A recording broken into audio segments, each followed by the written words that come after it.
podcasts you love. From people you trust. This is TWiT. Bandwidth for All About Android is provided by Cachefly at cachefly.com. This episode of All About Android is brought to you by Squarespace.com, the fast and easy way to create a high-quality website or blog. For a free trial and 10% off your new account for 6 months, go to Squarespace.com and use the offer code ANDROID9.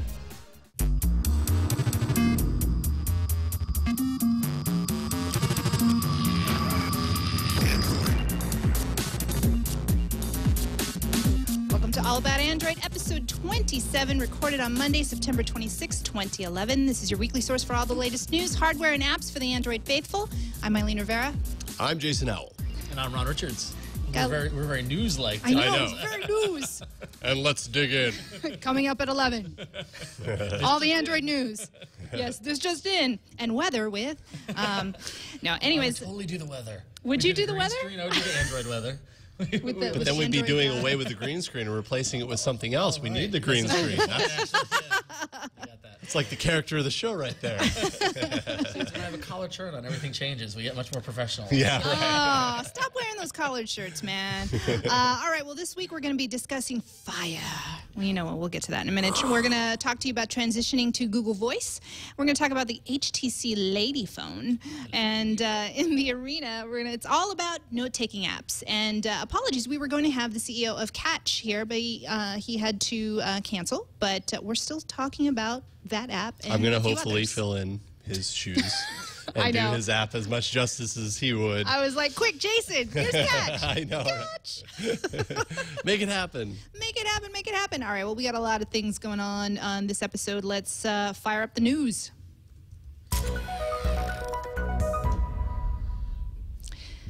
Actually, we only have one big news to talk about, which will be eclipsed in 2 days.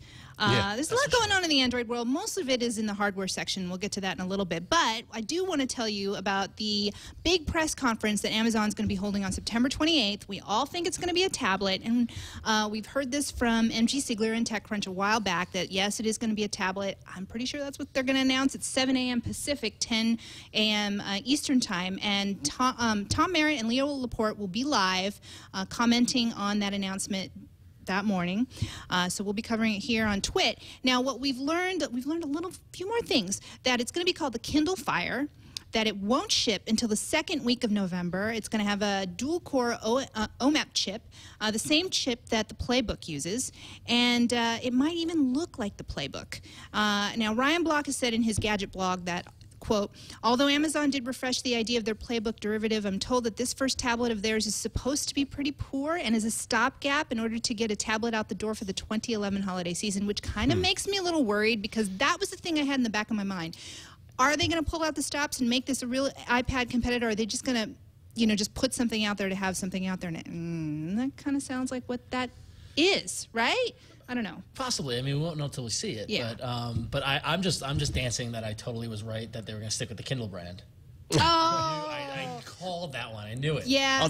Although the big change that I saw here was that they're not actually going to just call it the Kindle, which was also the news that was out there that sounded so completely ridiculous to me that they would just call it the Kindle and there would be no confusion I knew there would be whatsoever. some sort of designator. The Fire. I don't mind Fire. I like Fire. It's badass. I'll be, it's pretty cool. But if in order to get it live and out the door for the holiday season, the UI is a little neutered and it's not exactly what we think it's going to be. I know. That will be a bit of a disappointment. But that's what I'm worried about. Yeah. And I mean, I am a early adopter, so I've been waiting for this tablet for a long time, so I'm pretty sure I'm going to get one. So you want the Amazon tablet because you are all in on the Amazon kind of ecosystem? I have been buying video. I want to use it. I use my tablets as an entertainment device, so I want to be able to watch all the videos that I download on Amazon. I'm hoping that I'll be able to. Did you see that they just added Fox to yes, they to just their added streaming? Fox. Which has a whole bunch more content. Yeah. So, and then there's all these rumors, are Amazon and Netflix going to partner and all this stuff out there? I have no idea what's going on, but yeah, I use it as an entertainment device, so that's what I'm betting and banking on, and I read Kindle books. So this seems to me like it would be perfect for me, but I do want it to be better than what it's sounding that it's going to be. I think it's really interesting because I think that Amazon, it's almost as if Amazon's taking the angle to be less competitive with the iPad and more competitive with the Nook. Because if you look, especially if you look at these pseudo mock-ups that TechCrunch posted, which were mock-ups based on what they saw, what they saw. Really? These aren't real mock-ups. Right. It's got much more of a the rectangular. But not landscape, portrait kind of mode, and then it's a browsing kind of capability. Yeah. I looked at that and I'm like, oh, that looks like the Nook. So I mean, I wonder if Amazon's not even going to try to play Apple's game. And they're like, listen, we know what we do really well. We do books. We're doing media. We're going to focus on those. Yes, we're going to offer you Angry Birds. You can run Android apps if you want, stuff like that. But in terms of being an iPad competitor, it might be pretty smart not to go that route because you can't compete with that. You know? Well, and there's reports that the Nook Color 2 is going to be coming out next month, so that's their main competitors, Barnes and Noble. Yeah. So, and the Nook has been sort of like the dark horse in all of this, right? And I'll be honest. I mean, I get to work with the Nook a lot because of my day job. We work for Graphically, and we're publishing graphic novels on the Nook.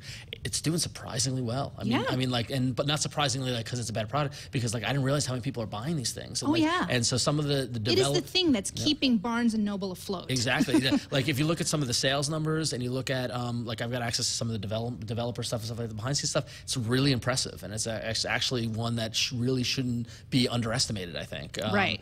So the Nook Color 2 is probably going to kick some ass too, and I mean, if they keep it under $300, around that $250 price point is sort of the key, right? Yeah, so I mean, if Amazon goes $300, you know, that's not so good, I think.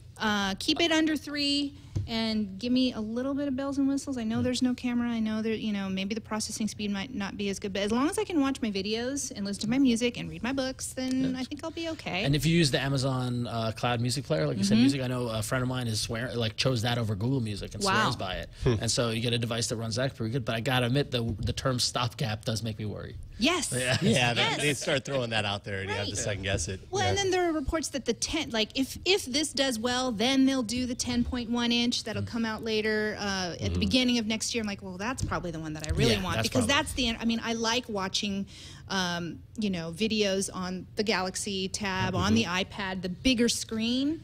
Especially since I use it as more of an entertainment device, so I might be a little like, oh, buyer's remorse. But the whole question is going to be, what audience are they going after? Are they going after the Amazon book reading? And hey, you can read your Kindle books on here, and you can watch video, and you can listen to music, and you can play Angry Birds.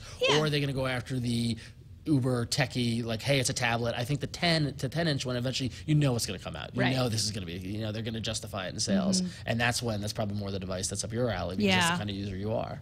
So this is probably has the Barnes & Noble Nook, like, they're happy that they got that out a year before Amazon did, because once the Amazon tablet rolls out and all of the hooks that it has with their ecosystem, that Barnes & Noble Nook doesn't quite have all that support and all that going on. And if it's a similar price point, they got to be scared. It's going to be really interesting, because I know Barnes & Noble does all this, and again, I'm speaking from experience, so I apologize, but my bias. But like, I know we did a graphic novel app for Cowboys and Aliens to go with the movie that came out, and we put in location-specific content that unlocked when you were at Barnes & Noble.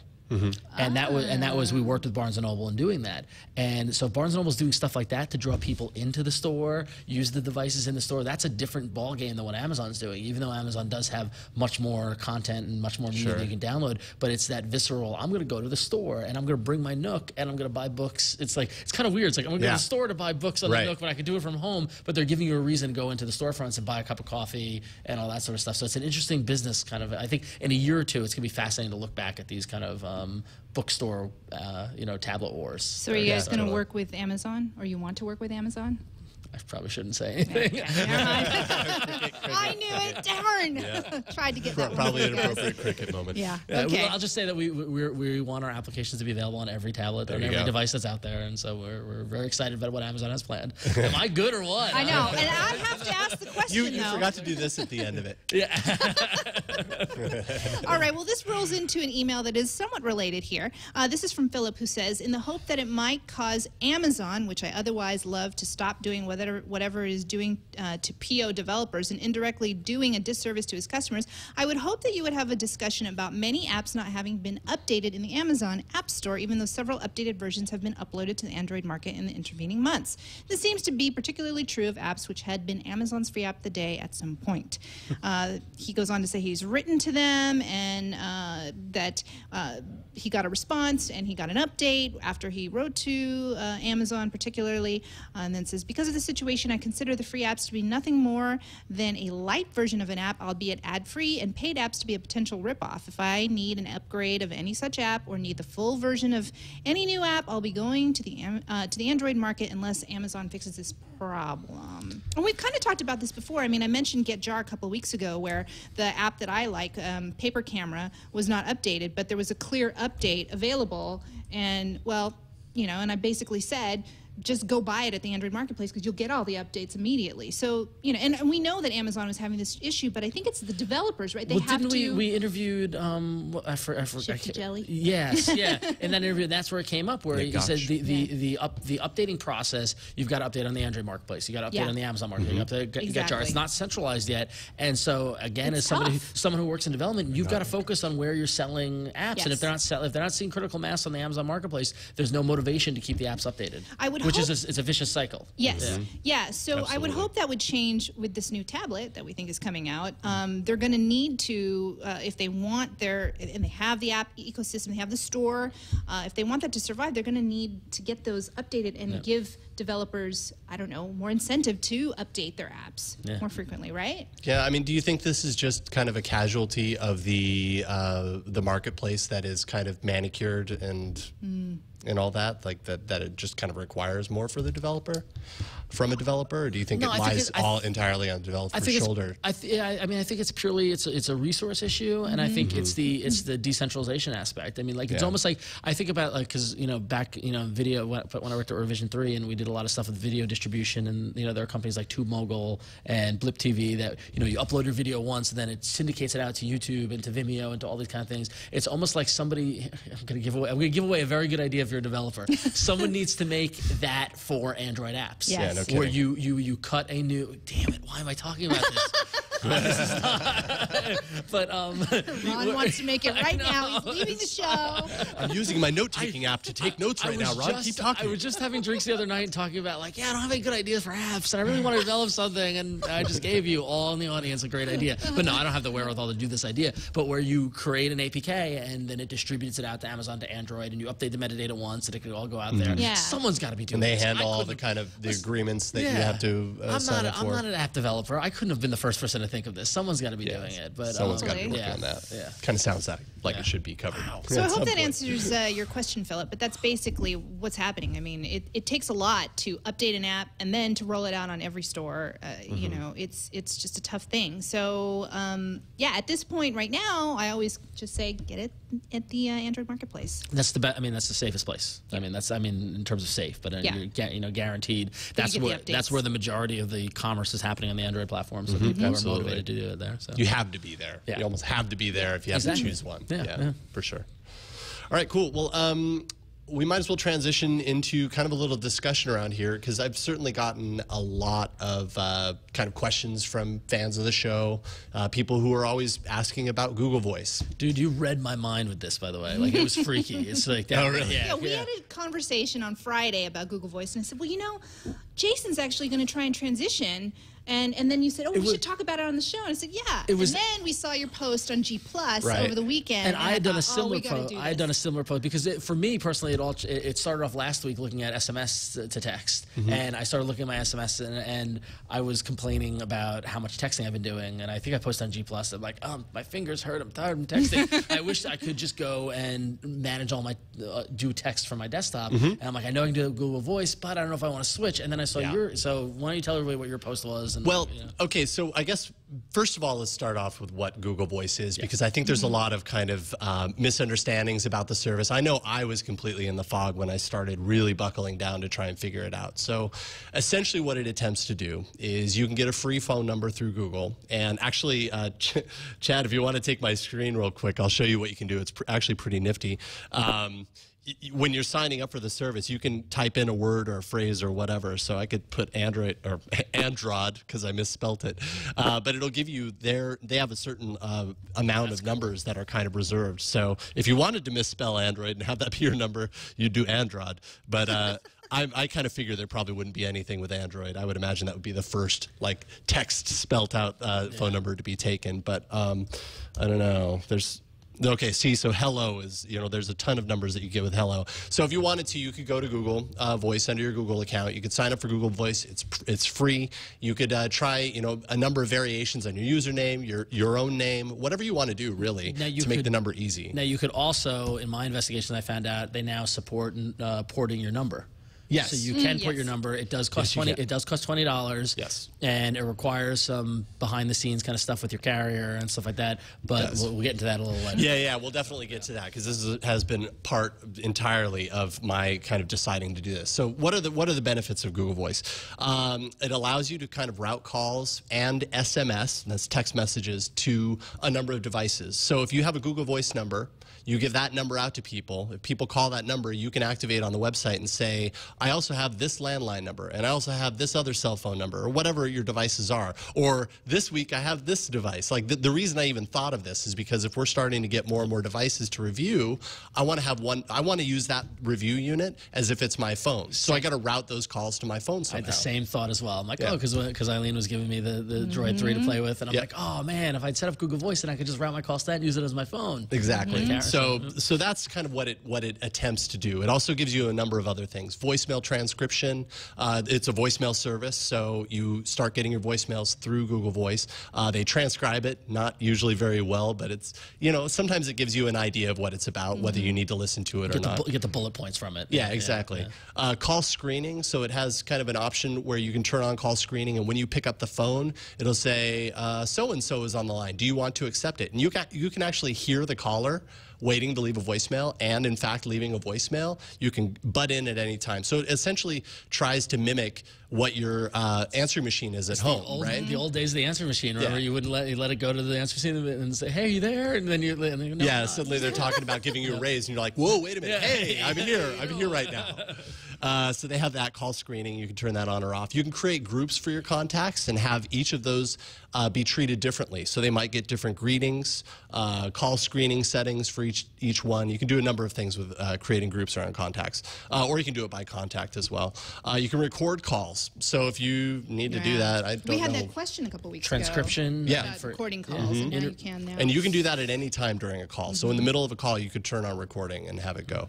I haven't tried that yet, so I don't know exactly how it's done. I mean, that's a great tool if you work in the press or you need to record an interview or something like that. I mean, it's right there, and then it's accessible on the cloud. You can get it. Totally. Like you said, Ron, you can port your existing number for $20 if you don't want to choose. Because I mean, here's kind of the thing that I struggled with. Do I go with a new number that I choose through Google Voice, go into my contacts list and tell everybody to change the number that they call me at, even though I've had this one number forever, tell them this is my new number and route it through Google Voice? That was, for me, that was a deal breaker for even considering it for years because my number, like it or not, and I don't like my number because I got it when I was in Connecticut. No offense to Connecticut, but I don't. It's not Bay Area specific. I'd rather have a New York number, to be honest. But a friend of mine has a 516 number and I want it. But because your area code kind of becomes a little bit of your identity. But that number's been out I've had that number since '99. Yeah. So, I mean, there are people who I could never even get in touch with about that number. And God forbid they ever want to get in touch with me. I don't want to not let them. So, yeah. So suddenly they're blocked off from me. You know what I mean? Yeah, no, absolutely. I mean, I had the same kind of issues. So you can port your existing number. It's $20. Well, I'll just finish with the good. And then also there's the web interface, which you can use to make calls. You can write SMS. Check your text messages, listen to voicemails. You can manage all of it online. Yeah, and that's where you can set up all the groups. You can set up the greetings for individual groups. So you can say if the people from work call me and they get my voicemail, leave this message versus personal. Right. Yeah, it's great. Right. It's a great product. So let's go to the bad, because this is kind of the stuff that once I started hitting up on Google Plus and saying, I'm doing it, blah, blah, blah, then you start to get the people being like, oh, well, you might want to, know this before you do. Proceed, and then they're like, caution. Okay. So first of all, and this might not be as big of an issue for a lot of people as I realized through Google Plus, but it is for me, no MMS support. That's no multimedia text messages, essentially. So if your friend sends you a picture, which I actually have a lot of friends that do that. They send me a picture of their daughter or whatever and say, oh, isn't this funny or cute or whatever.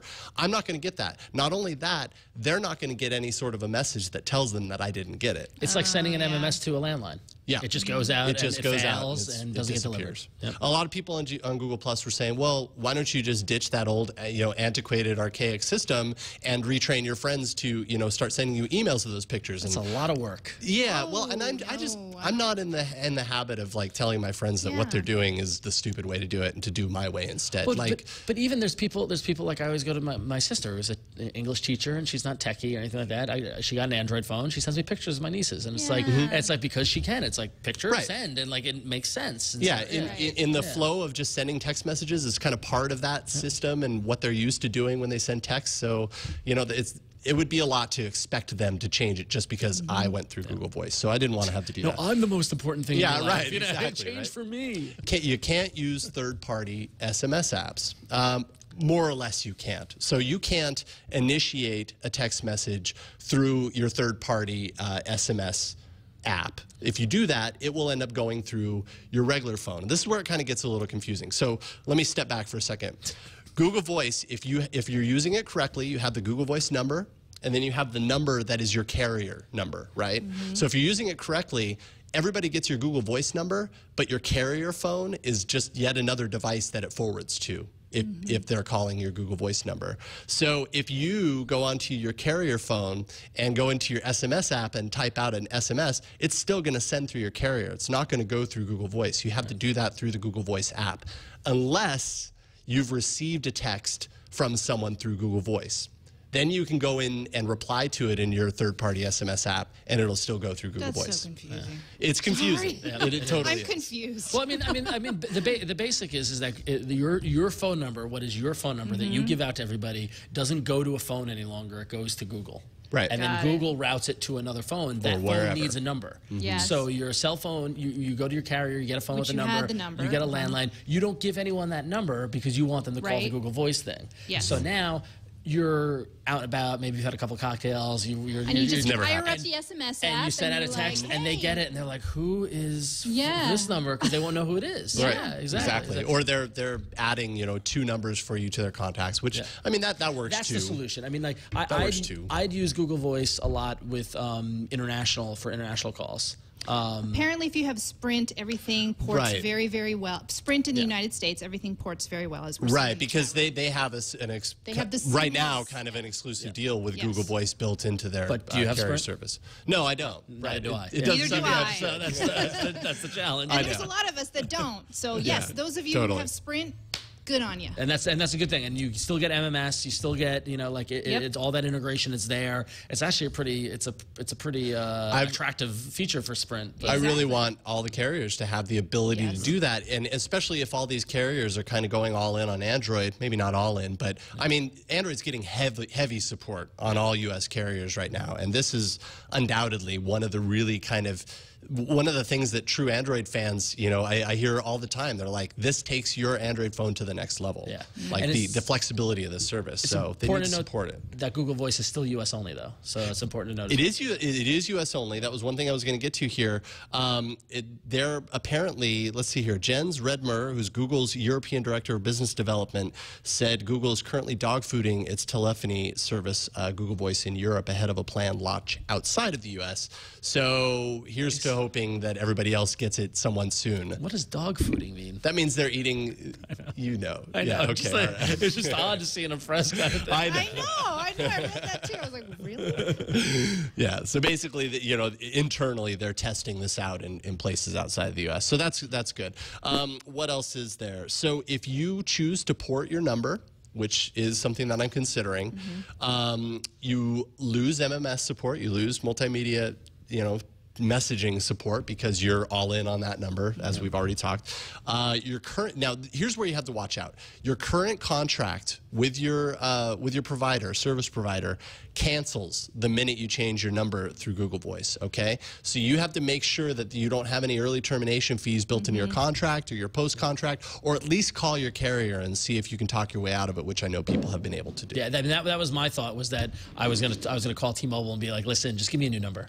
Like I'm stick with you, don't give me another contract, but just change my number, and then let me port this number over to Google and explain what I was doing. I'd be really surprised if they didn't let you do that if you called and explained. But it's not an easy process. I guess the classic. It's funny. Sometimes when I was a Verizon customer, I used to love this, to go into the Verizon store like a year into a phone contract and try to get a phone upgrade without having to. It's a game, like the customer service game. And Did it work? Sometimes it did. I mean, it all depends on how much of a jerk you want to be. But but ultimately, what it comes down to, but not by a jerk. I mean, like comes down to you as the customer. You have one fantastic wild card that you can play in any of those scenarios, which is I'll take my business elsewhere. Yeah. And you can't play it all. You can't play that card all the time. All the time. You got to be careful. You got to know when to play it, when not to. But you're just like, if you're not getting what you want, you'd be like, okay, well, as soon as my contract's over, I'm gonna leave. And then if you have a good customer service rep, they'll do whatever they can to keep you. Yeah, absolutely. So, Absolutely.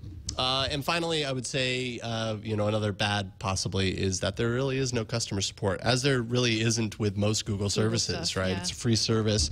There's no number that you call when your phone call isn't going through, if that happens or whatever. It's just, there's no customer support. So you got to be able to kind of take that into your own hands. So I went back and forth with this, and ultimately I will have in the show notes, twit.tv/AAA. You can find the show notes there, kind of what my plan has been for right now. And I am seriously considering porting at this point. But before I did that, this is what I have going right now. Basically, and I'll open up my catch. look at you integrating into the. This is a little teaser for the Android Arena, by the way, what you just saw right there. So essentially, my plan is with Verizon. You can do something called conditional call forwarding that I never knew about. Interesting. On the service, you can dial a little code and then the number that you want to forward it to. And what I've done is I've said, if I don't answer at my original Verizon line or I'm busy, then it forwards to my Google Voice number. What that ends up doing is then calling any devices I have through Google Voice, right? So I get a call on my carrier line.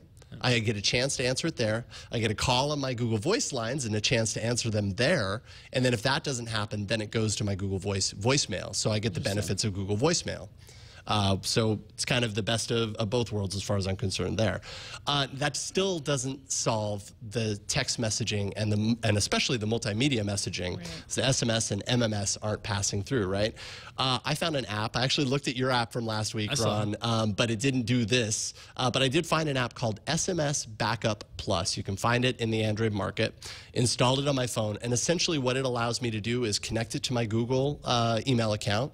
And what it will do on my carrier phone is any MMS or SMS messages that come through, within a minute after they come through, I've set it to then pass that along to Gmail under SMS label and pop it in my notification on all the phones through Google Voice. So if I have my Google Voice phone, if a call comes through, I get it here eventually. If a text message comes through on my carrier, I get it here eventually in the form of a notification. It's not as good, but still it supports SMS and multimedia, and it also does the one step further in that it's archiving, like you said last week, it's archiving all of my text messages to my Gmail, allowing them to be searchable and stuff. So it's kind of like.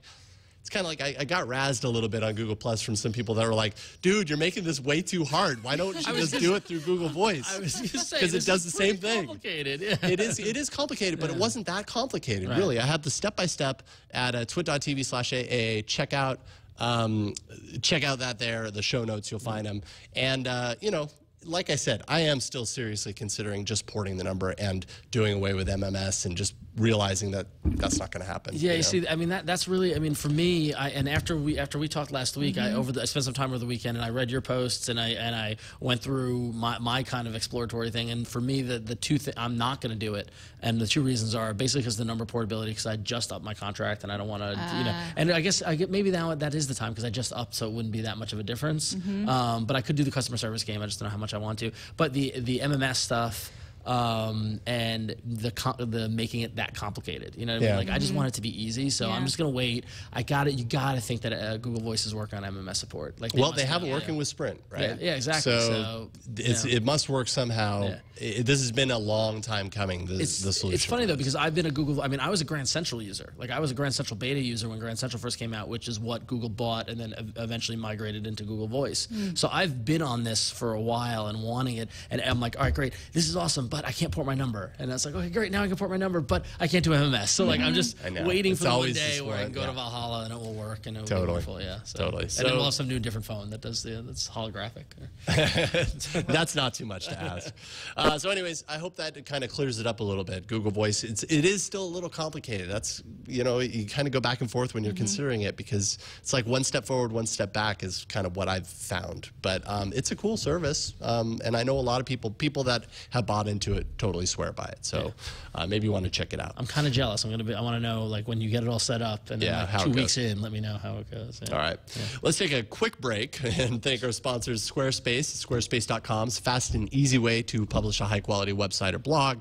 It's just super easy. It's made for you, the user, who possibly hasn't created a lot of websites or had much access or experience with HTML coding. It's all super just kind of UI driven. You can go in there and automatically shift things around, column sizes, widgets that kind of add Twitter to your page pretty easily within a couple of steps. Just a ton of things that you can do there. Build forms, Flickr embeds, social media buttons, website tracking. They have tools for SEO and search engine optimization, permission access handling if you have multiple people trying to publish to your blog, all this stuff. They also have all these resources and a special support team gives you 24 hours a day, 7-day a week support. And they also have jason's thumbring.squarespace.com. Which we're just looking at. It says ring engaged at the top. Of course. Get it? Get it? Jason's. Here, let's show the app really quick. Yeah. I've got the Android app right next to me, and I'll launch that. Can you zoom in a little bit, Chad? But it's gorgeous. It's just like the iOS app. You even get a preview of your site here. I love it. I use it. And you can compose, post pictures really quickly on the fly. I did that one time. You can even see stats. Uniques versus robots, who's subscribing via RSS, all that stuff. And plenty of settings here. So for notifications, you can even have a particular ringtone, lots of good stuff. So yeah, now they finally made over to Android. So yay, thank you, Squarespace. Nice. Yeah. Well, so then you can manage it on the go as well. Did you find your site? I did. I did. It hasn't changed very much since last week. Except for the tagline, ring engage. And also the upper right-hand corner, the donate a thumb ring to Jason. Yeah, I think that's new too. Yeah, I didn't see that last time. Yeah, if anyone wants to donate a thumb ring to me, I probably won't wear it, but I could display them proudly. Is there a personal, like, is there a story behind it? Yeah, your wife gave it to you, right? But is there anything more than that, or is it just, my wife been in her gave it to family? me. Has it been in her family? It's No, like an heirloom? no, it's nothing more than that. It was bought at a I feel like it's going to be an heirloom now. I feel like every episode turns into my thumb ring episode. Moving on. All right. You know what? What can I say? Okay, so let's get to the offer first. Okay. Free trial, squarespace.com. Use the offer code Android9, and that's all you need. 6 months for 10% off. So check it out, squarespace.com. Android9 is the code. Use it for 6 months of 10% off, and we thank Squarespace for their support. Oh, and their app is free, by the way. Free of Android course. app. Yes. Of course. Let's go to hardware. I'm going to do my best to go through all of these releases. And actually, we didn't get to this one a couple weeks ago. The HTC Rhyme. This is my next. Joanna Stern has called the Lady Phone. And I've had, if you follow me on G+, I've had some choice words about the Lady Phone. But what I will say about the Lady Phone is that it is an Android phone. It actually is very pretty. If they are, and they're not going to say that they are marketing this phone to women, but if they are, the color to me is appealing. It has a purse dongle. It has a purse dongle that tells you when you get a text message or a phone call, it lights up. You have to attach it to the headphone jack so you can't listen to music at the same time and get these notifications, whatever. It's only a 3.7 inch, I say it's only because now I own a 4.3 inch. 3.7 inch screen, super LCD display, 1 gigahertz Qualcomm Snapdragon CPU, 768 megabytes of RAM, a 5 megapixel rear camera, and VGA front-facing shooter.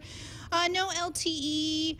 Ladies nice. don't like this. Well, here's the, I mean, I watched TNT when you guys were talking about it last week and gave it a lot of crap to it.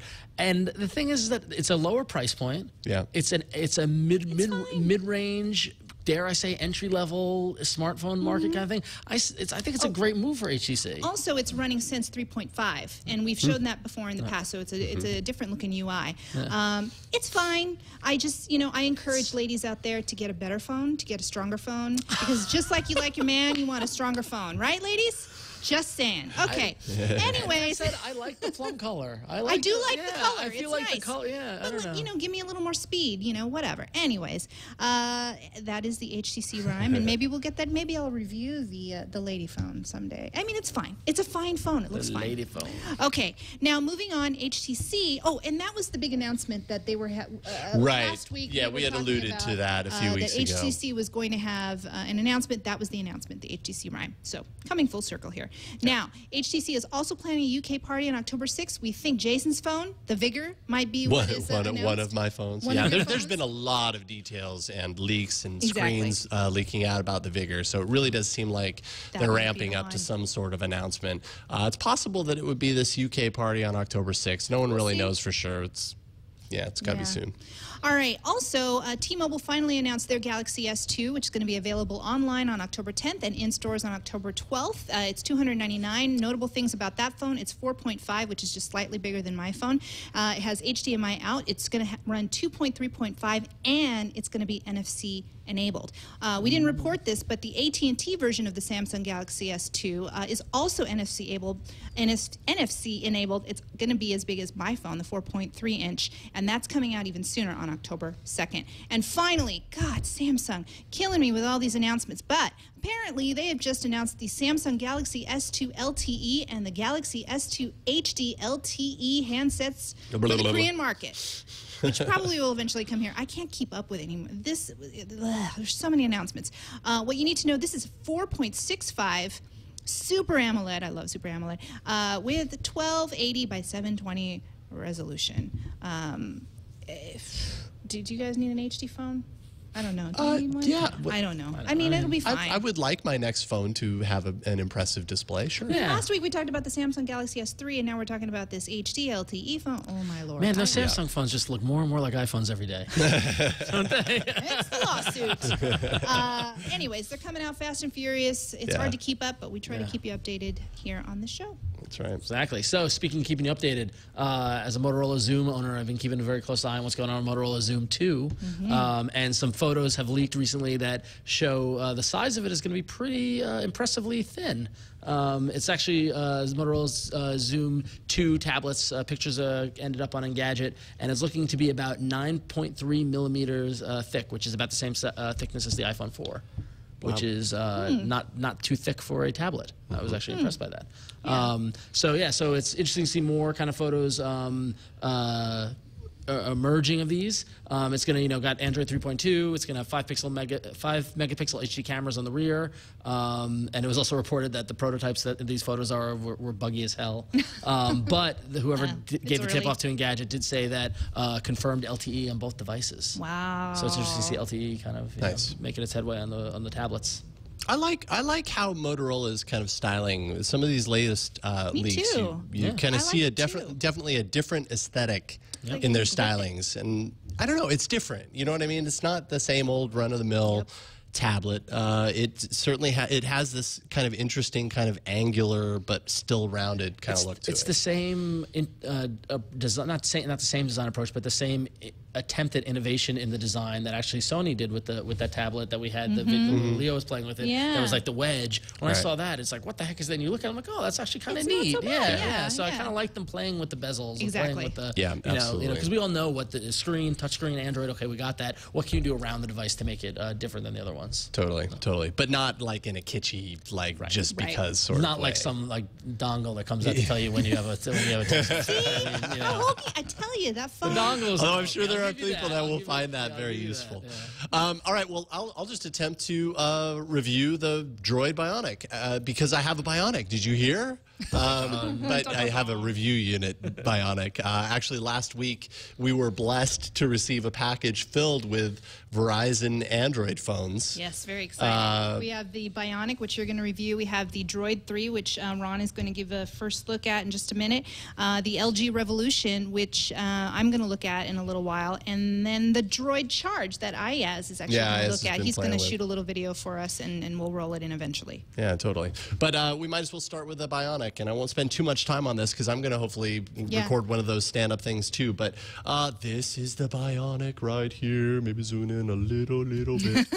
There we go. All right, cool. So I think my first impressions with the Bionic are largely positive. I actually, you know, especially having like been demoted to my Motorola Droid, to come back to the Bionic and be able to spend almost a week with it. It's been really nice. I got to say, one of the things I really like about it is kind of how it feels in the hand. It has this kind of softish back that actually the original Motorola Droid had this too, and I don't know about the Droid 3. Kind of like almost rubberized? Yeah, a little rubberized, but not overtly, but just enough so that when it's in your hand, it kind of doesn't feel like it's going to slip out, you know? So a lot of the Samsungs have that kind of plasticky back, and it always feels a lot more fragile to me because of it. But the design of the body is pretty slick. It's got this HDMI port, which I've never used and didn't use, but it's nice to know that it's there, I guess. It has touch keys on the front, so it doesn't have the actual built-in hardware keys down at the bottom, and that's actually my preference anyways. A little volume rocker on the side there. Not a whole lot in the way of buttons, power on, off, up at the top, and your headphone jack. That's really it as far as kind of connectability and plug-in ability. But I just really thought, like, every time I picked it up to use it, I kind of enjoyed having this device in my hand and using it. So that was really nice. I really liked the feel of the haptics inside of it. And I know that sounds kind of silly, but I've had some phones where, you know, when you turn on, when you do things that do a little haptic jolt, it just kind of feels clunky or, you know, uneven or whatever. This thing, you kind of feel it through the entire device, and like typing on the keyboard, and when it gives you that little haptic punch, I wanted to type more with it because it was just kind of, it felt nice to type with it. It's a really nice, bright display. It's a QHD, I think they call it a pentile screen. So it's actually, I found, like, out in the sunlight, it was super bright. And, you know, there was never a time where I was kind of squinting and covering up the sun to try and see the display. 4G was great. I don't know how you rate 4G because I've only had 4G on a couple of devices. But, you know, when it was on, it worked well. And when I'm up in Petaluma, it doesn't matter because there's no 4G up here. Audio output I thought was really nice and hot, and that's, you know, what I hope for, both through the speakers and through the headphones. I thought the audio sounded pretty nice. And finally, of course, call quality, because that is important with a phone. And I thought that the calls were great. I had a few conversations with a few different people, including my wife, and she said they sounded great on her end. And you know, I was able to get the earpiece kind of loud enough. Some phones you can't get it quite loud enough for my taste, and this thing, the Droid Bionic, was able to do that.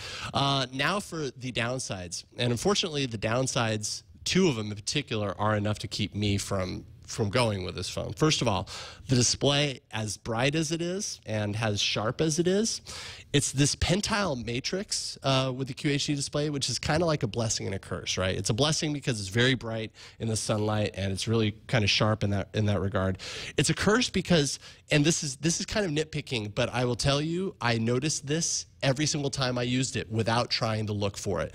If you hold it still, and you got to be looking kind of at a normal kind of, you know, face to hand distance. If you hold it still, it looks great. If you shake it at all, you start to see the little ridges and edges around every single little object and pixel. Really? And it almost, to me, reminded me of like a TV with a tiny little hint of interference flashing through it. And after I kind of wrote my notes on this phone, I went through and read other reviewers' kind of takes on it. And a lot of them didn't see it, and a lot of people that I showed this to had no idea, including my wife. She's like, I don't know what you're talking about. The display looks great. So she didn't see that. But there were reviewers that saw what I was talking about, and I think it's just kind of one of those things that either bothers you or it doesn't, and it really bothered me. Did you feel a sigh of relief when you saw other people saw it? You're like, okay, I'm crazy. I know. I'm like, maybe it's defective, maybe it's not, but I don't know. Like, and I know I'm going to give it to you, Eileen, but if you just kind of focus on like the gray area, hold it still, and then shake it a little bit. I don't even have to shake it. I see it. Yeah, you see a little bit of that kind of fuzz drifting around. And I mean, that was enough for me to be like, I don't like, I don't know if it's the QHD or if it's the pentile portion of the screen or what exactly makes for that. But it was enough to kind of call me off on it. Interesting. But like I said, don't just follow me. This is probably a good reason for you to go to the Verizon store and check it out for yourself, because you might not see it. A lot of people don't. And the other one, which is a really big deal for me, is camera performance. I was using this camera a lot because I use the camera on my phone a lot, right? It was super frustrating. Autofocus mode, if you had it on, would either work immediately or it would take forever. And when I say forever, I'd hit the button and it would take 8 seconds for a photo to finally take. You're kidding me, really? That's too long. That is far too long. It reminded me actually of my old Motorola Droid, because I thought that it was just old and that's why it did that, but this does it. Sometimes you'd have a perfectly focused picture, make no changes whatsoever, and suddenly for no reason, boom, it would all go entirely out of focus and blurry. And you try and correct it and it wouldn't correct like fast, like it was super slow. And what else? Low light pics, not great quality, but I have yet to really see phone cameras that have really good low light performance, so I don't really dig in too much on that. And the only other thing I really noticed was that it gets pretty hot when you're uploading for extended periods of time. Again, I don't know if that's a huge deal, but there were a couple of times where I was like, I'd taken pictures and then instant upload on Google Plus was uploading them, and suddenly like my pocket's really hot, and I'm like, what's going on? But the old reminder that you've got a piece of electronics. Whoa! I wonder if my data plan can hold this. Whoa! So all in all, I actually enjoyed the Bionic a lot more than after coming off than all those cons. Well, the cons have to follow the pros, otherwise it sounds like I'm going right out of the gate. But ultimately, maybe the camera doesn't matter as much to you. The display probably doesn't matter as much to you as it does to me. I would say go check it out, because as far as Verizon phones are concerned, it's a pretty slick device. I personally will be waiting. Okay. So that's it. And also, I guess I should also mention, that's right, I forgot that I even put that in there. But just along the rumor tip, there's details coming out about the Motorola Droid Razr. Remember the Razr way back when? I had a Razr back in the day. And they're saying that the guts of this are very similar to the Bionic, possibly the Bionic sibling, but with a 1.2 gigahertz dual core, as well as a SAMOLED, Super AMOLED Plus display away from the QHD. So maybe that fixes the problem. I am a big fan of Super AMOLED. I'm not going back. I saw somebody the other night with an old Razr. I was like, that still works? I was like, we have one at home as an emergency device. I don't know how well it's going to be as an emergency device since the battery is so crap. Didn't they kill the analog spectrum? Or I thought, did I miss that? We actually have it laying on our floor in the office. I see it there every day. I'm like, why is that there? Just on the floor. Well, yeah. Anyway, so I got to play with the Droid 3. Now, admittedly, I just had this weekend, so I don't have as full of a detailed review as you, Jason. Actually, now I feel bad. I wish I had a full, but and I actually don't know off the top of my head the specs. But I gotta admit, I was pretty impressed with the Droid 3, more so than I thought I would be. Very similar to your phone in terms of it's got HD and the HDMI out and all stuff like that. For some reason, the power button's on the top, which kind of threw me off for some reason. I don't know. It's like it's like centered. Oh, centered on the top. Yeah, and that kind of, as I was using it, I found myself actually turning it off just instinctively as I just pressed it. But what makes this one interesting, much like the original Droid, this is the one with the slide-out keyboard. And so if you are looking for a good Droid phone with a slide-out keyboard, we were talking before the show, Eileen, this is probably the one you want to go with, because... Yeah, I mean, and they have actually separated the numbers. You don't have to do the alt keys, which is exactly. Cool. So you get straight number pads, and it's funny, the going shift and alt or whatever to get to... You realize how much numbers you actually do type, which is kind of fascinating. But the great display, I was very impressed by the display. The resolution is sharper and higher than my Galaxy S, which I was kind of impressed by. I like, believe it or not, I actually like some of the transitions and the customizations and the Moto Blur kind of UI stuff. I found myself kind of, oh no, this is engaging. I could see why a quote unquote average user would be attracted to this, because this is pretty slick. The one thing is that, much like its Droid predecessors, it's got some heft to it. Yeah, it does. I don't know if you can see how thick it is, and I'm just going to do a comparison to my phone, the Galaxy S. And this probably shows it the best. So it's a full, it's black, it's hard to tell, but there's at least maybe like, I would say maybe a quarter of an inch or so. And yours is curved. Yeah, exactly, yeah. So it's kind of hard to see the full-on size difference, but yeah, you can see it there. But it's a neat little phone, and I gotta admit, if somebody's looking for a slider with a keyboard, it will get the job done. I mean, it will, you know, and the 4G was fast. I mean, I was downloading some apps from home, and I noticed a considerable difference in speed. I was like, whoa, that was fast. It's kind of, I was like, oh, wait a minute, my phone kind of sucks. But it's kind of, I kind of wish I didn't know. But yeah, no, it's pretty good. I didn't experience any of the problems with the camera that you found, Jason. I mean, like, it was responsive and worked no problem. But yeah, it's a neat little phone. Probably not for me because of the thickness, and I've kind of moved on from the slide-out keyboard. But I was impressed as somebody who was really hard on the first Droid and thought it was, you know, like it wasn't as solid of a phone as the marketing campaign made it out to be. I think this is the phone that I would have expected when the first Droid came out. So. Does it have 4G? I thought it didn't have 4G. No, it's not. Oh, does it? Oh, it does have 3G. It was your fast. 3G It was was really fast. fast. Oh, Yeah. there we go. It was considerably faster than my phone at home. That's weird. Well, it's Verizon. Yeah, it's true. Yeah. That's probably it. Yeah. Wow, is the Verizon network that much faster than T-Mobile? It's pretty good. Yeah, wow, I It's got my pretty face. good. It says It 3G is right also there, a too. 1 gigahertz dual core, so it is a dual core device as well. I mean, it was TIO incredibly map chip. fast. I was impressed by how fast. Because it was so fast, I just assumed it was 4G. Like, I don't even look at the 3G like type thing, but it was pretty good. So there you go. All right, Cool. rock and roll. Thank you. Awesome. Okay, well, what do we have next? Well, we got a voicemail from Gary, right, Chad? All right, Gary from Alaska. Hey, everybody. Gary Harris, Kenai, Alaska. Love the All About Android show on the TWiT network. And I recently kind of converted most away from my iPhone to an Android. But the only thing I don't like is the dog catcher app, which I happen to love. And I love the idea of not being tethered to anything to get podcasts. You know, wow, who would have thought? But I don't like the fact that if I listen to a video podcast and minimize it, the video goes away, or the audio goes away. And I would really like to be able to download video podcasts using Dog Catcher or something as good, and being able to pass out of that, do something else, and still have the audio portion playing, so that I don't have to keep both audio and video, because there's sometimes I just can't watch the video, but why download both of them? You know what I'm saying? Hey, and it might just be something that can be done, and I'm just not familiar about everything that Android can do, and I'm discovering things, but I appreciate a little help. Thanks. And help you will get, sir. Dun, dun, dun. Dun, dun, dun. Of course, went to Google Plus with this. That seemed to be what I do. So I love Dog Catcher. Back in episode 3 or 5 or something, we did podcast apps, and Dog Catcher was my my app. And I had experienced this myself, playing a video podcast. I want to minimize it to go do something similar in the same way that, you know, you play an audio podcast and you do other things with your phone, but when you back out of it, it would stop the video from playing entirely. Dog Catcher, it is possible. So, Chad, if you'll take my screen, I'll show you. I have the Dog Catcher app up, right? I've got All About Android playing.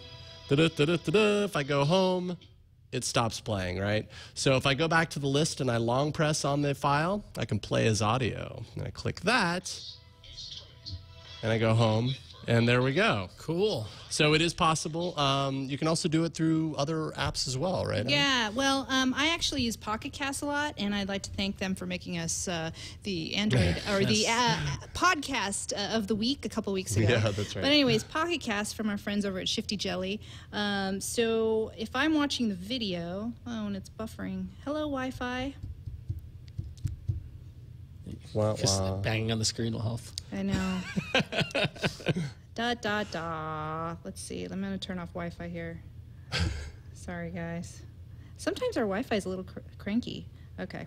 So let's go back here, and I'm listening. I want to go to the video portion. Oh, There we hey, I'm watching video, but I want to keep listening.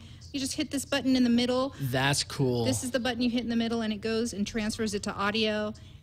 And you can keep listening at your leisure while okay, great. surfing and whatnot. That's really cool. So basically, yeah, there's from video to audio. You could switch within Pocket Cast, and it's a nice little handy feature that you can get. They've actually updated their app quite a bit, adding It's 30 seconds, 10 seconds skip, and yeah. lots of It's really very cool impressive. things. They've done a lot of good improvements, actually. Yeah. Because that's my one complaint about the Dog Catcher solution is that you've got to choose play as audio and then go do something else. But what if I just want to go back and pick up video where I was? Right. right. Yeah, totally. So that's interesting. And then I should also mention Tiago Souza on Google Plus also brought up Beyond Pod and said that you can do it there. It's just not as clear. You have to pause the video, add it to a playlist, and it'll play just the audio. So they've added it in, but it's just not super intuitive. So there you go. A few options for you.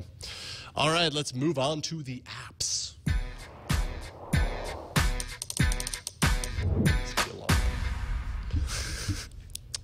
So last week we had a little bit of fun as I came up with yet another one of my $1 million ideas, and one of you actually did it during the show. We were talking about ways to manage your fitness and your food intake, and I said there should be a food shopping app that doesn't let you add anything to your shopping list. And I don't. Do we have a clip that we're going to roll for those who missed that moment? You can find the Don't Find Food app in the Android market. Yeah, it's really Under Ron Richards. It's a great shopping list, and it's just nothing. It never.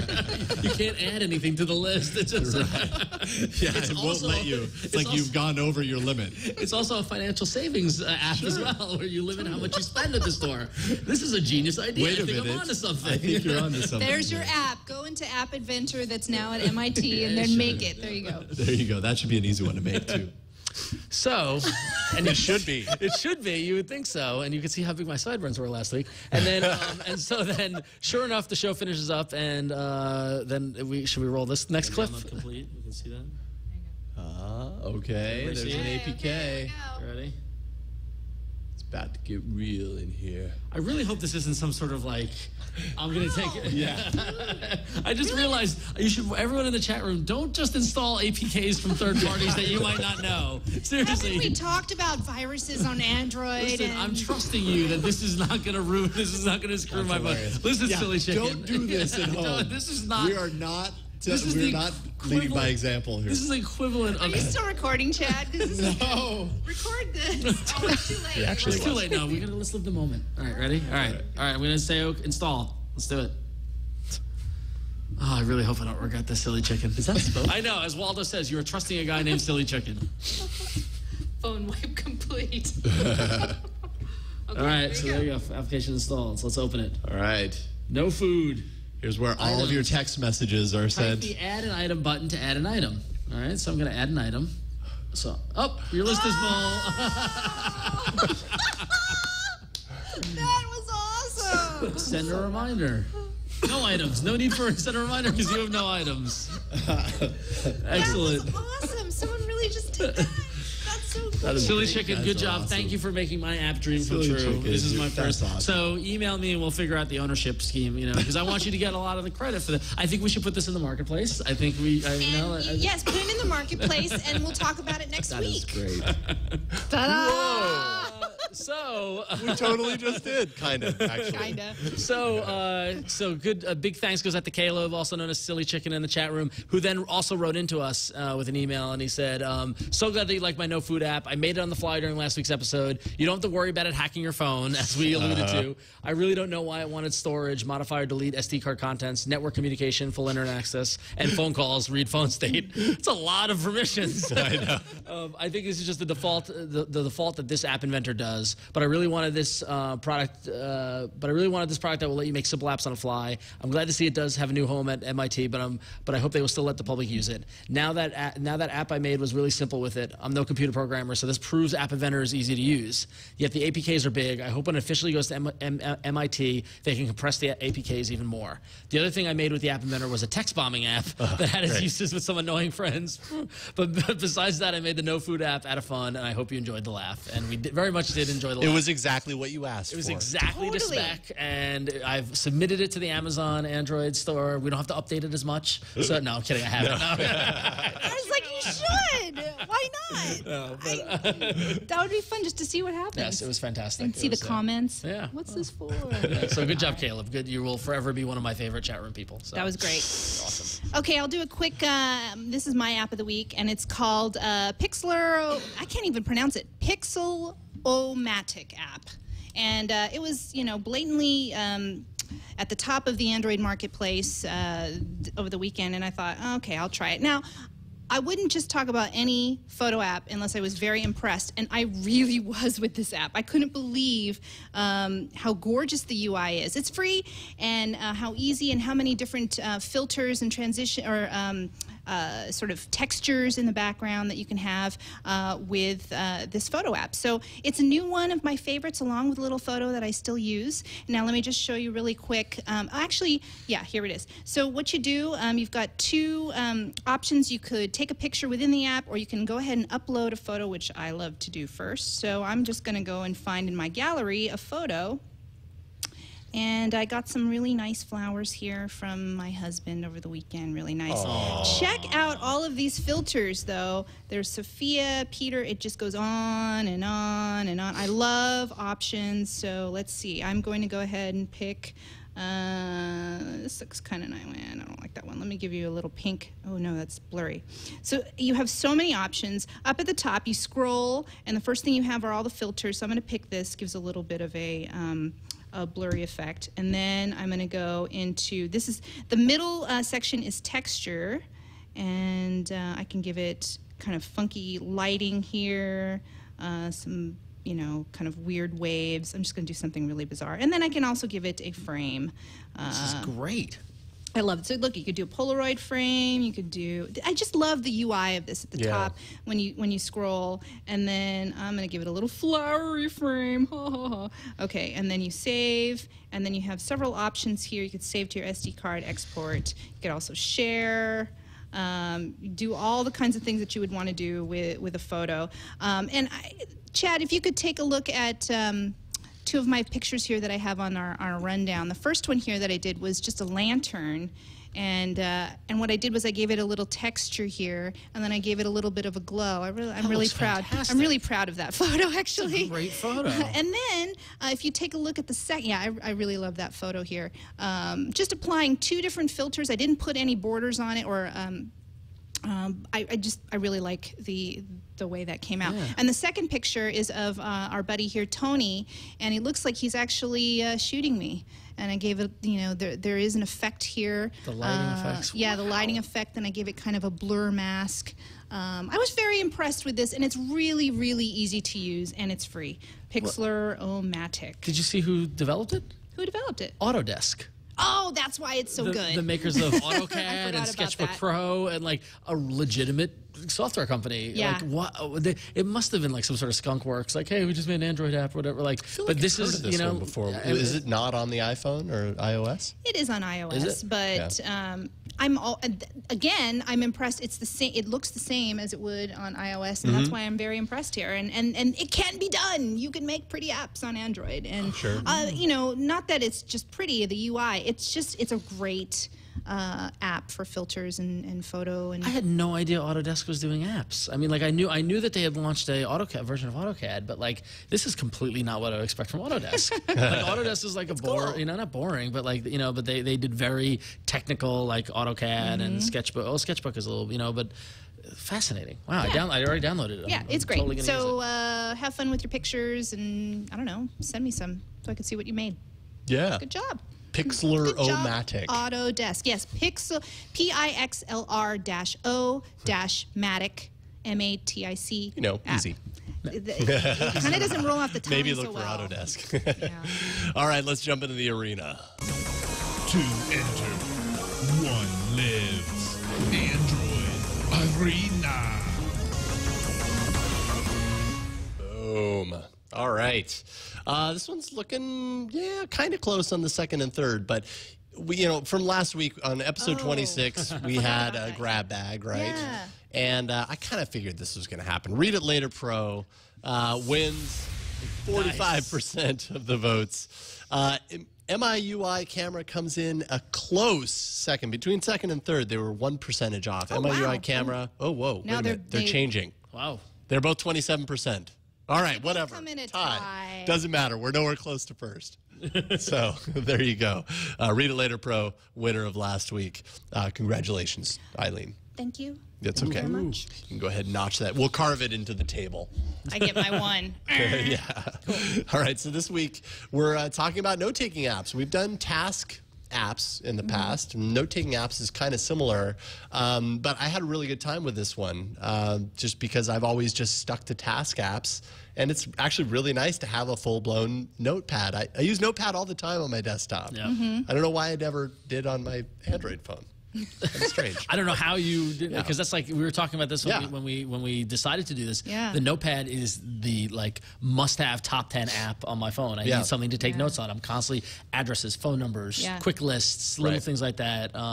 And honestly, and I tweeted it earlier today. Like, take notes. Always take notes, because you won't forget things. It's amazing. So so I can't. As long as you remember to go back to those notes and read them. Yes. Yeah. And not have too many apps. The notes are spread out. Too many notes. Something I've you suffered have a from hard as time well. finding them. Exactly. So we've got 3 options for you this week. I'll just go ahead and start with mine. As we said earlier, we were going to have the CEO of Catch on to talk about Catch Notes. I'm going to step into his shoes and hopefully... put the CEO hat on, Jason. Right? He's watching right now like, you better do it justice, Jason Howell. I don't know if he actually sounds like that. Okay, so Catch Notes. It's another one of the, it's similar to, I would guess, Evernote. I've never used Evernote, but you'll hear more about that in a little bit, in that it has a app component. It also has a web component that you can sync to, right? So you've got, here, I'll go ahead and pull it up on my phone here. We'll stick to the app first of all. So here's the display, the kind of landing page for Catch Notes. What I really like about this first off is just that it's very easy to just dive right in and start making notes, right? You pull this up, you have access to all of your notes if you want to get to them, but if what you really want to do is just jot down that thing really quick that you've got in your mind, you go text note and boom, it takes you right there. And you can start writing. Hello. All right, so that's not very much of a note. But it also has this kind of cool feature that if you ever add, let's go here and add a # before hello, then that becomes a tag, and it automatically kind of has the tags synced throughout the rest of your account. That becomes handy if I save that. For finding notes that are related to each other. I really only have a few different tags in right now. As you saw earlier, I wrote my Bionic review in Catch Notes as part of my review of Catch Notes. So I've got the Bionic tag, which is tagged to my notes. And if I go into there, you see the full note. I can start if I feel like it's really important. It has the last revision date up here. I also have this note shared. So you can set a note to share. Well, you can do it the typical Android way, share it through X number of services, but you can also set it to share, which if you see down here, it actually says disable sharing. Sorry, my hand was in the way. Disable sharing, because I've already activated sharing. And what that allows me to do is what we saw earlier in the show, where you were able to see the note online. If I enable share, I can do a couple of things. I can share it to the web, or I can share it, where else? I can post it on Facebook, Twitter, do all those kind of things, and actually share the full-fledged note. So it's kind of handy that way. Let's go back to the front page here. Let's see here. There we go. So you can do text note. You can do a camera note, which is literally just kind of take a picture of something and it registers as a note. And then you can add context to that later if you want. Gallery note, which is quite literally what it sounds like. Take something from your gallery and kind of make it a note. Voice note, which begins recording right away. Like you hit voice note and boom, it's recording. I think that's great. Once you know that it does that, maybe the first time it's not because you don't expect it, but then once it is, I mean, it goes right into it and you've got your voice note. It's saved. If I go to my notes, I can see that I have this voice note played there and begins recording right away. Like you see? Pretty handy, huh? That's me just a few seconds ago. Reminder note, which if I pull down my notification here, you'll see all about Android. Know everything about Catch. Reminder popped up at 5 o'clock, I think. So that was my reminder for this very review. So you can do all this stuff through the app, and it's very easy to get to it, and it all syncs online. So now, Chad, if you go to my laptop, I'll show you the web interface. This is the web interface. I'm logged into my account here. For instance, here's a picture update of my daughter Lucy in a cupcake outfit. It says, cupcake outfit is cute, but we should find Lucy a different outfit for Pound Halloween. So Halloween ends up becoming a tag in this case. So all of my notes are kind of extended here top to bottom, with the most recent being at the very top. You've got all your tags on the side, and you can enter a note from here as well. Now, you have 70 megabytes of storage to start off with. You can upgrade to Catch Pro. And what does Pro give you? Typed notes or voice notes up to 9,967 minutes. Boy, that's a very specific number. It's a very specific. Let's just say you have 1 gigabyte a month of upload if you go to Pro, and that is $5 a month or $45 a year. I probably wouldn't use that. I see myself as being a light user of this, and really probably mostly for the text note taking. But I really enjoyed it. Lastly, I'll just go ahead and show off real quick, because they do have it. They have a pretty nifty, here, I'll put my tablet right here and launch into Catch. Hopefully it's lined up for you. They have, your typical kind of nice. tablet optimized honeycomb app for Catch. And, you can get to your tags and up there, or just all of your notes, and do all of the things that I've kind of explained up at the very top. So they've kind of covered all the bases for the most part. And I really like it. I mean, the syncing is just excellent. Seeing that I could write, especially when I'm reviewing a phone and I have the phone in my hand, and immediately I think, oh man, this display is bugging me. I hop right over to Catch, add it to my note, and then hop right back to what I was doing. Welcome to the magic of taking notes, man. It's a whole new world. It's not as if I've never taken notes. I just don't do it with my phone that much. But that's great. Do you carry a notepad like around work to meetings and things like that? Or? I usually have a laptop, and so I open up TextEdit or whatever. But then was your desktop covered with or did you run into what I run into, where I'd have like Notepad right now. I'd have Notepad up, and I'd have taken all my notes, and then security update comes and I reboot and I forgot to save the text file and lost everything. Yes. Okay, which hasn't happened to me. That's reminding me to save all of my Notepad. Exactly. But anyways, so Catch Notes, you can find it in the Android market. It is free, and I really, really liked it, and I will continue using it. So impressive. That's fine. They have other applications, and I guess, with like Compass and other stuff, and then all kind of integrates too. That's a really good point. With Catch, which is key if you want to get into their ecosystem and keep using only their apps. And they were actually featured at Google I/O too. That's how we kind of discovered it and met the CEO. And a bunch of other apps that tie directly in, so that they can actually reach into Catch and make notes for you, dependent on that app's kind of purpose. So, yeah, which is very cool. All right, I guess I'm up next, and I'm going to talk about SpringPad, which has been out for a while and kind of came into the market as sort of a real competitor for Evernote. But they've kind of taken a step back, because I talked to the CEO of SpringPad, and he, was telling me that they are more of a personal assistant app. I mean, they're a note-taking app, but they want to kind of gear themselves a little bit differently than Evernote and say that they are a personal assistant. So what does that mean? Okay, well, first of all, on my phone, it's free, by the way. They say it's always going to be free. There are some ads on the web interface, like Catch does. I'm not going to show it, but there is also a web interface with the app, and they have some ads on there, but that's about it. You don't see the ads on the app itself. Okay, so what I've got here on my screen, I've got the widget. This is a medium widget, and then you can add from here. You can add notes here. Whoops. You could take photos, even record audio. Now it's a little bit different here. It doesn't start recording as immediately as yours. You have to hit that one more time, another button that says immediate. Then you could do a barcode scan. You can also find stuff via your location. I'm just going to launch the app itself. And when you open it up, when you first start, you're not going to have as many items as I have on the screen.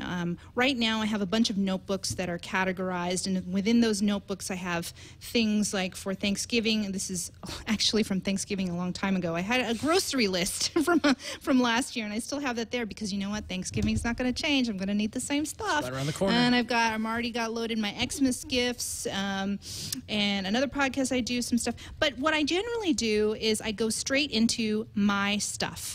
So you're going to have, when you create a SpringPad account, you have my stuff, you'll have your stuff, and everything is here.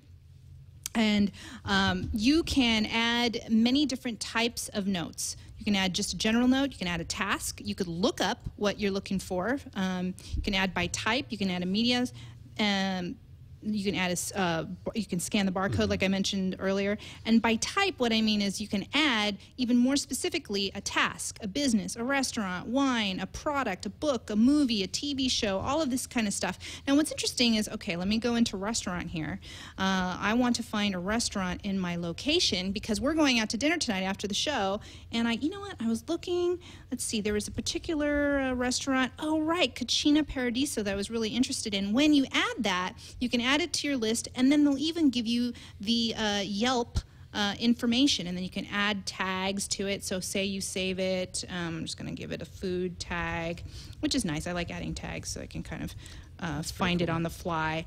You can select a notebook to put it in if you already have a notebook. I don't have a dinner notebook, but let me put it under, I don't know, Thanksgiving. I don't know why I'd do that, but I could put it in a notebook and I can just add it to my entire system. And that's what I'm doing right now.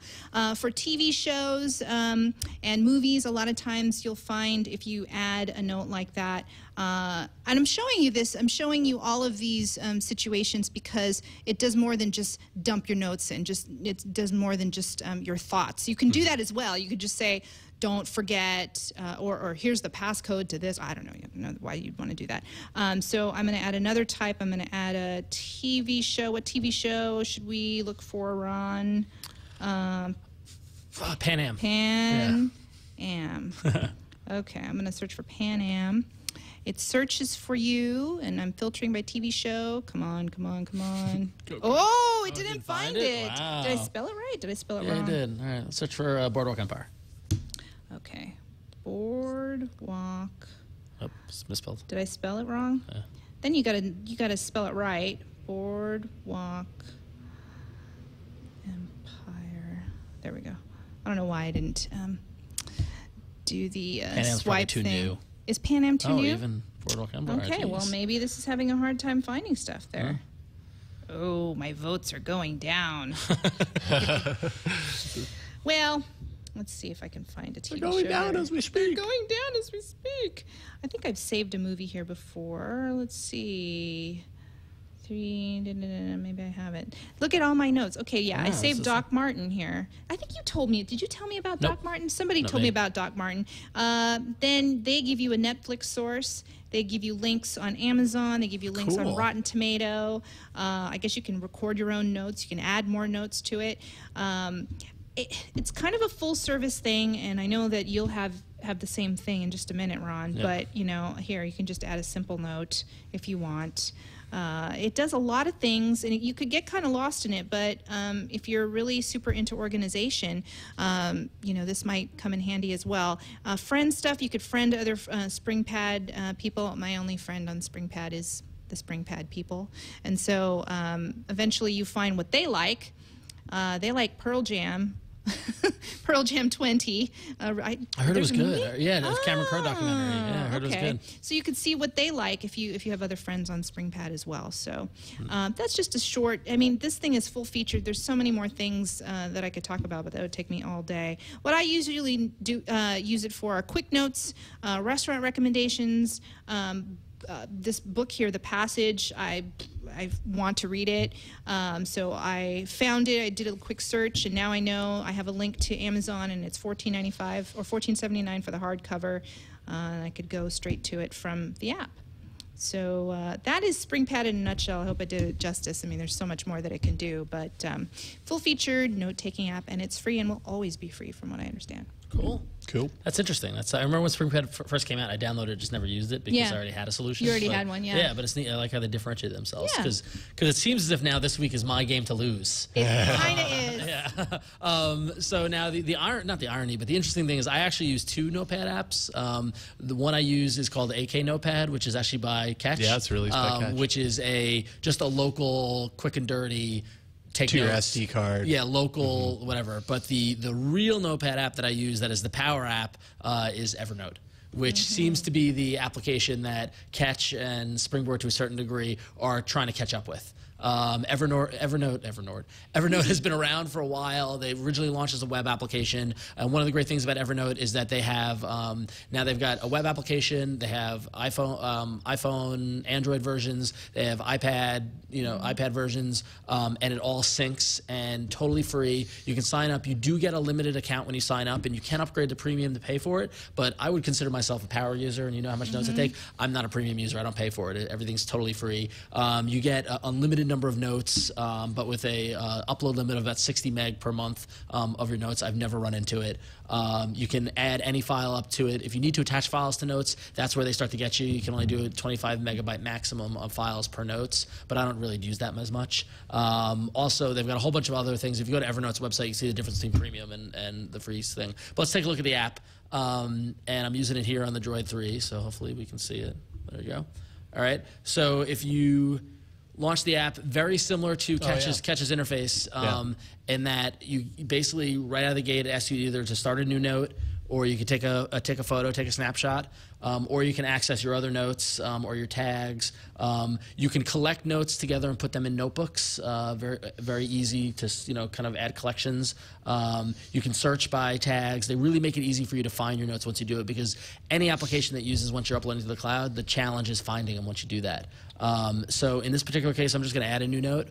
And what's really interesting is how I really like the changes they've recently made to their interface. Now, in addition, above the keyboard, you get this kind of toolbar line, and this gives you everything that you need. So new. Yeah, so not only do you get things like where you can select what notebook you want to put it into, right?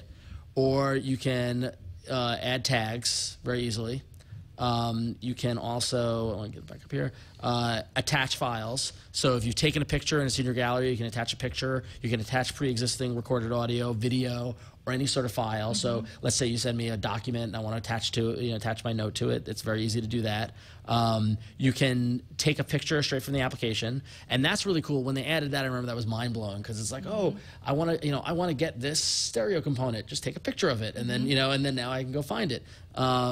They've also, for those who might know, they've also integrated with Sketch, which is a which is like a handwriting kind of sketching kind of application. So what you can do now is you can download Sketch for Android, and if you click this takes you over to the marketplace to download Sketch and install it. But you can integrate Sketch in with Evernote, so you can use a stylus or use your finger and do handwriting, which is really cool. They've got voice recording. Unlike Catch, you actually have to enable it. And once you enable it, it's actually pretty good. You can see here on the left side, it's recording. You can see the green light where it's recording. It's kind of hard to see, but there's a little counter of how long it's going for. And you just tap it again to stop it, and it'll add that audio to it. And so you can. So there you go.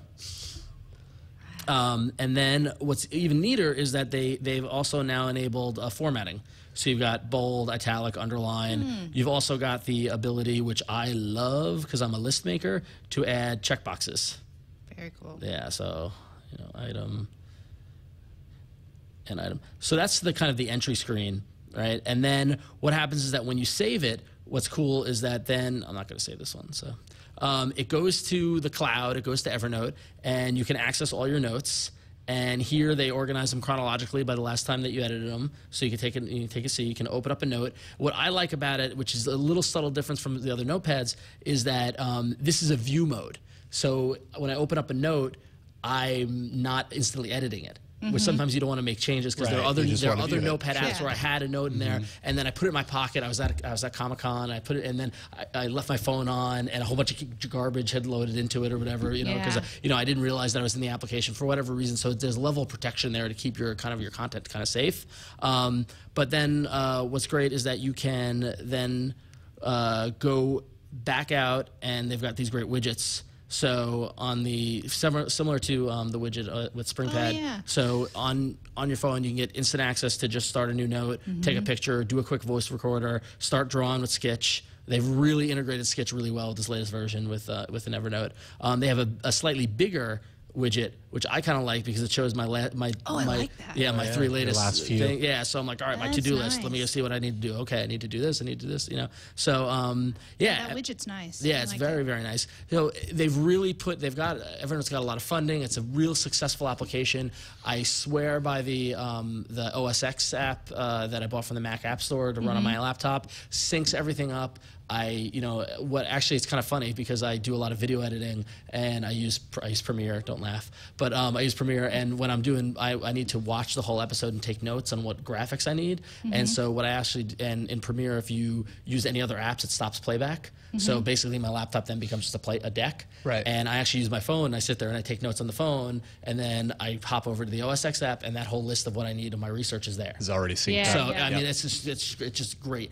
When we talk about saving data to the cloud, I know Google's kind of, Evernote is the first application where I really embraced the cloud and really saw the benefit of it, because saving all my notes up to there, I can share them. One of my coworkers went to a conference. It took copious notes of the speakers and then shared that notebook with me, and I was like, I was at the conference. I got all the information. I utilize it a lot for my business, just in terms of taking down information, taking notes during meetings, sharing it. Here are the action items, all that sort of stuff. You can post to Facebook. You can email. I mean, they got it right. They got it. They got it right. So that's why I'm kind of like, this is my game to lose, because so many people are using Evernote. this is the it's been biggie. around for a while. If you get really deeper into Evernote, there's a whole nother layer of, they've got apps, they've got this thing called the trunk, where other kind of plugins that work into it. It's a whole infrastructure in and above itself. But it's a great application. They do a great job. So so vote for me. You are, this is the one to lose. So I would be shocked. That said, it's. I mean, I'll be honest. I mean, as an Evernote user, Catch and Spoofhead were both. I'm like, oh, that's pretty good. That's pretty cool. Okay. Yeah. So. We have a It may not chance. be We have my. a chance. It might. I mean, the thing that Evernote has is Evernote has been around longest. Yeah. They have that It has brand a little affinity. bit more of that Well, mind share. Exactly. And Evernote themselves, they're adding their own app store. They have Yep. the trunk. Yep. It's the elephant trunk. Yeah. Anyways. And if you got a trunk, you're going to win. Right. I mean, let's pretty much, just be honest. But the funny thing is that and they've kept the app functional and specific to what it does. Like the trunk stuff, I haven't installed any of it. I haven't played with any of it because I don't need it. I just got what I just got what I need. So they're not messing with it. The one thing as a byproduct of not being a paid customer is that at least on the desktop app, there's some advertising, but I'm fine with that. No advertising in the app, none on the app. So it's great. And that interface, the updates they've made to the interface have made it a lot better. So. Yeah, no, that is nice. Great update. All right. Well, you can confirm or disprove our theory that Evernote will win by going to bit.ly/AAA poll27. bit.ly/AAA poll27, where I believe, I opened this up at the beginning of the show, and there were already a couple of votes, and they were both for Evernote. So there you go. Somebody figured out my little naming scheme, and they had already put their votes in. How would they figure I don't know. It's not like it's very similar week to week.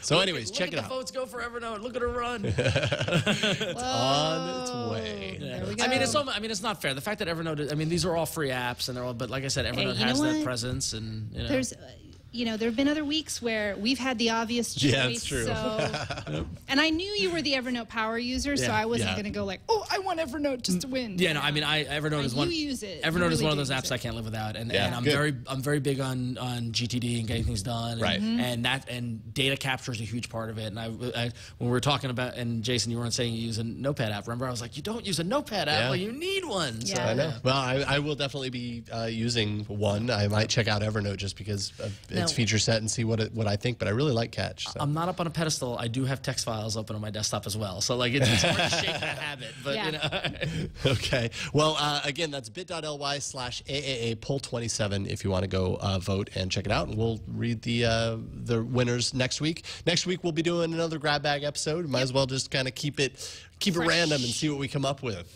I like those. I like doing more of those because a game for next week. I haven't done one. Because then we go digging and we're like, what can I come armed with? Can we find? Instead of comparing similar apps. I like how it's a positive thing. It's like it's not necessarily because a lot of times we're reviewing, you're trying to bash it down and why you don't use it and things like that. But we're like, no, I recommend this application. So, exactly. Yeah, we should be covering apps that we truly recommend. Absolutely.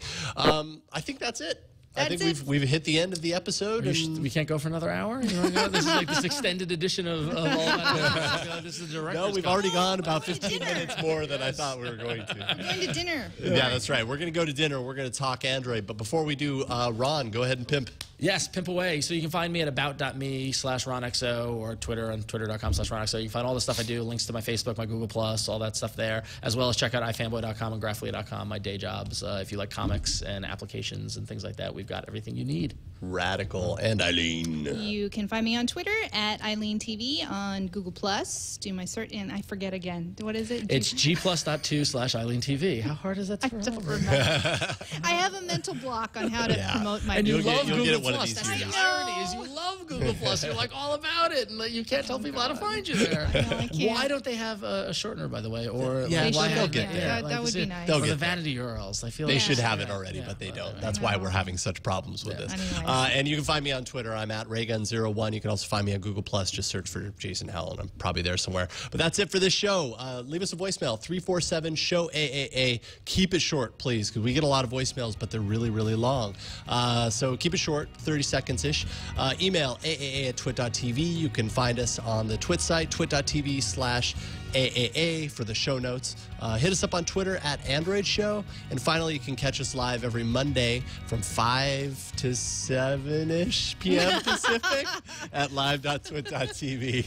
Got to get honest here. Yeah. All right, we'll see y'all next week for another episode of All About Android.